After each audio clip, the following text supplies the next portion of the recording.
April کو میں نے حلف اٹھایا مخلوط حکومت کی پرائم منسٹر کے طور پر، اور کس طرح ہم نے ایڑیاں رگڑی. سچی بات بتاتا ہوں اپنا آئی ایم ایف کے آگے، کیونکہ وہ پاکستان کے اوپر اعتبار کرنے کے لیے تیار نہیں تھا. آئی ایم ایف کا یہ کہنا تھا کہ آپ بات کرتے ہیں اس سے مکر جاتے ہیں، اس سے بدل جاتے ہیں، you don't owner your commitments, تو ہم آپ کی بات نہیں مانیں گے.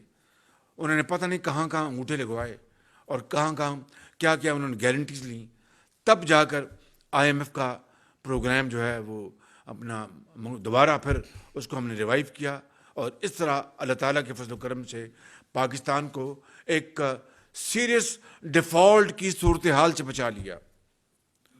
یقیناً ہمیں مہنگائی، جو تیل اور ان کی قیمتیں تھیں پیٹرول کی، جو عمران نیازی نے روکی ہوئی تھیں آرٹیفیشل طور پر. بھئی دنیا میں تیل کی قیمتیں دن رات آسمانوں سے باتیں کر رہی تھیں، $100 سے $120 تک پہنچ گیا تھا. اور یہ آخری دنوں میں جب ان کو یہ اندازہ ہوا کہ یہ ووٹ آف نو کانفیڈنس جو ہے شاید کامیاب ہو جائے، تو انہوں نے ایک کانٹوں بھرا جال اس نے پھینکا تاکہ آنے والی حکومت جو ہے اس جال میں پھنس جائے، جو کہ جس میں وہ کامیاب ہوئے.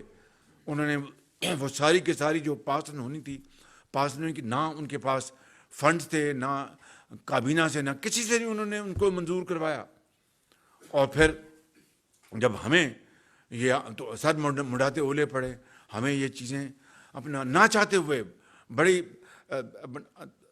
بہت ہمیں تکلیف تھی. میاں نواز شریف کو، پوری کولیشن کے اپنا جو ہیڈز ان کو، گورنمنٹ کو، کہ ہمیں بڑی تکلیف تھی کہ ہمیں عام آدمی کو یہ پاس آن کرنا پڑ رہا ہے، مہنگائی کا بوجھ، مگر مجبوری تھی.